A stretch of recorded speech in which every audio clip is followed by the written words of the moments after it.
I'm Todd Clippinger, and welcome to the American Craftsman Workshop. Today, I want to try to demystify door construction for you a little bit. If you've ever thought about building a door, but been kind of intimidated by the project, it's actually not that hard, guys. I want to tell you right now, it's nothing but the same actions and techniques that you use in the shop to build everything else. So let's take a look at this. This is the actual project that I'm going to be installing tomorrow.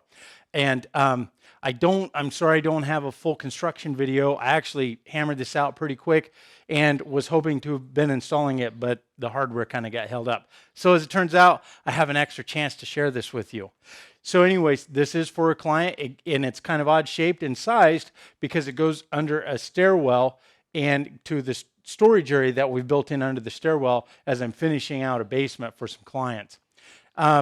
One of the things is we would have had to custom order the door or build it ourselves. So we chose to build it ourselves.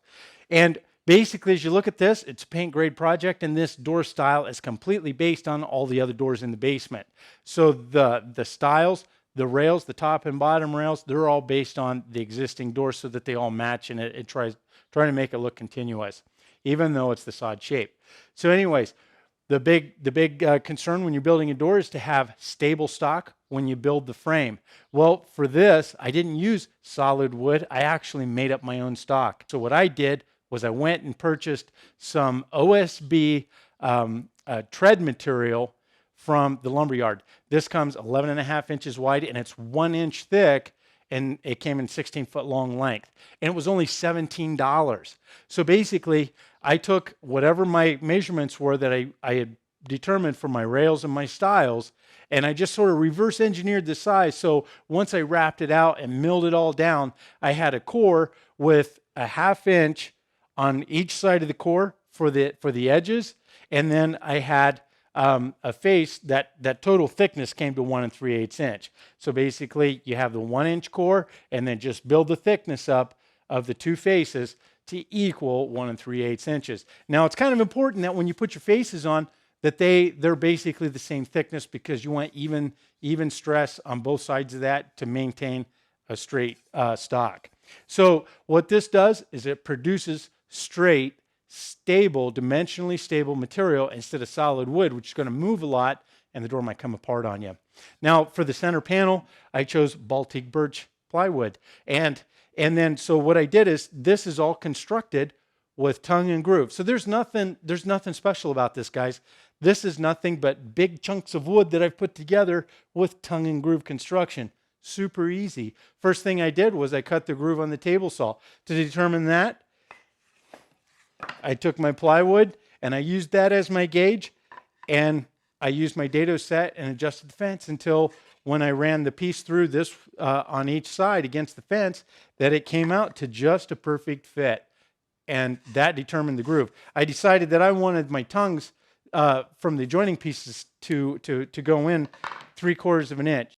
I like 3/4 of an inch, got a nice firm fit. And so basically, after I cut my grooves, just make the tongues fit.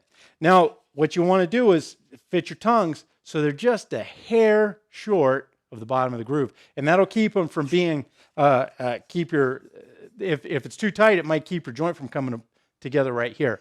Now, here's something that's kind of special. If you're working on a paint grade door, guys, there's a lot of pressure that's off because it's real easy to do repairs. I'm going to show you why.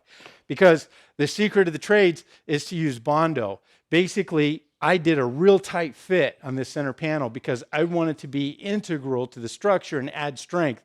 This whole panel is glued in. It's not floating in the frame. And why I did that is because we're going to put shelving on the back and load it up with canned goods. And I wanted this door extra strong. I didn't want just the frame to have strength, but I wanted added strength by the center panel. So when I made my tolerances really tight, it dry fitted nice. But then I didn't quite, for some reason, this just didn't come together when I added the glue. So a little frustrating, but not a big deal. I didn't sweat it.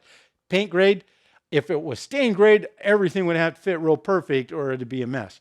But anyways, basically I put a little Bondo on, sanded off when I did my final sanding, and it is perfect. Now let me show you something. I'm going to show you one of my big sins on the inside of the door. As I flip it around, I want you to take note down at the bottom. See that bottom rail? I should have made the stock longer because that would allow me to cut off any snipe at the end. As it was, I went a little shorter on my stock. I ended up with snipe at the end. And so with that snipe, because it made the piece a little bit thinner, it didn't have the same elevation as the style when I put the two pieces together.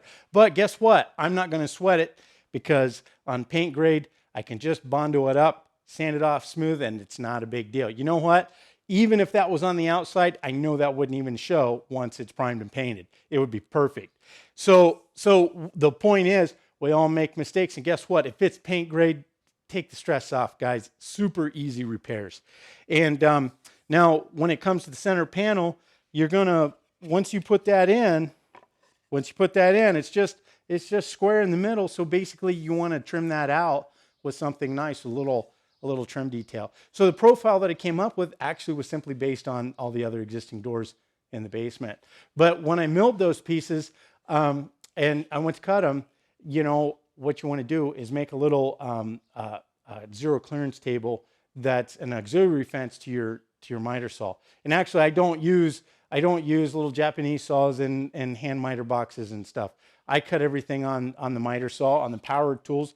And as you can see, if you take a look at the cutoff table for the little pieces, I get super clean cuts, and it creates the little zero clearance fence at the back, and everything comes out just perfect. And I like doing my cuts on the power tools. That's where my background is in the field remodeling, and that's where I developed all my skills and my skill set. So that's what I'm used to the most. As you can see, my miters, they come together really good on those small cuts using that auxiliary fence. And you know what? That auxiliary fence, nothing special. You just a piece of wood glued onto a piece of plywood. You use it till it's used up, throw it away, make another one. Not a big deal. Don't make it complicated, guys. So now one other thing, because this has an OSB core and it's a short door, you're going to see the end of this right here, and it's kind of rough. So if it was a tall, full height door, I wouldn't worry about it. But as it is, we're going to go back to the Bondo, add some Bondo right here, sand it off smooth, and it comes out super smooth when it's painted. Nobody will see it. So this is ready to install. The hinges have to be put on. There's plenty of solid wood on the edges, and there's plenty of meat there then for the screw from the hinges to grab into and to hang the door properly. Also, lots of wood when I go to mortise in the latch. Then also there's a good amount of wood there. So some of those dimensions, you guys are just going to have to figure out what makes you feel the best and most secure about what you're doing. Now, when you do your glue ups of solid wood to OSB, you're going to want to use sizing and kind of prime up that OSB, load it up with some of that sizing, which is glue and water, 50%.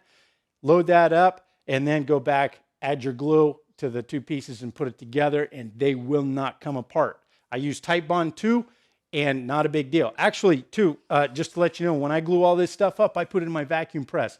But you don't need anything special. Actually, I could have taken this when I glued my faces on, put it right here on the table, and probably be a good idea to put another call board on top and clamp that all down, producing even pressure. The full length of this table is really nice and flat. It's not even a torsion box. You don't need one. You just need a flat top.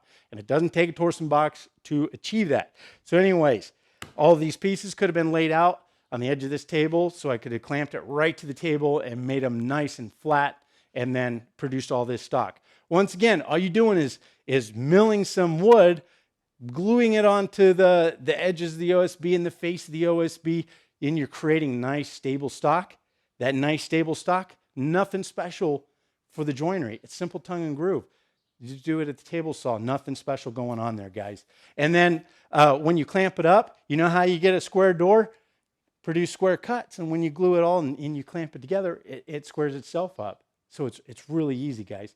So anyways, that is really it for door construction. I want you to think about that. Everything you've been doing on all your other projects is exactly what you do for this. It's not a big deal. So anyways, if you do go stain grade, you'll have to be a little bit more meticulous to make sure your joints coming together, because you can't get away with the Bondo. So if you're doing paint grade stuff, though, feel free. Hey, you know what? If this was a tall door and I wanted an extra rail in here, it's not a big deal. All I would have done is made another rail and put it right in here. It would have been super easy to do. And this panel would have been broken into twos or thirds, or if it was a 5-panel or 6-panel door, it's all the same.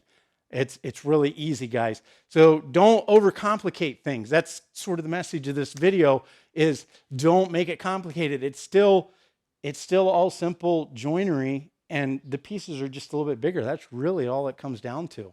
So anyways, I want to give you the confidence to get out in out to the shop and build those projects. A lot of times, just stop overthinking it and enjoy yourself, and realize, just break it down to the manageable pieces and understand it's simple joinery, it's simple milling, it's simple cutting on the miter saw, and you assemble the pieces and you got a door. Oh, hey, one more thing. If you've got an angle like this, always make sure you dissect that angle exactly in half, because if you cut it off center, one side's going to be short, one side's going to be a little bit long, and they won't mate perfectly. You have to find the center of that angle and cut it perfectly in half to get those pieces to mate right there. And that way, as you can see, the pieces here, they come together perfectly. So anyways, that's all I have for you. Have the courage, get out there, build, and push your limits. Anyways, until next time, be safe in your own shop.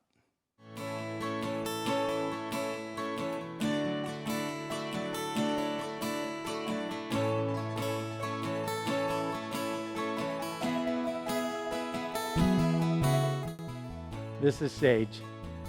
She's our new girl. Yeah.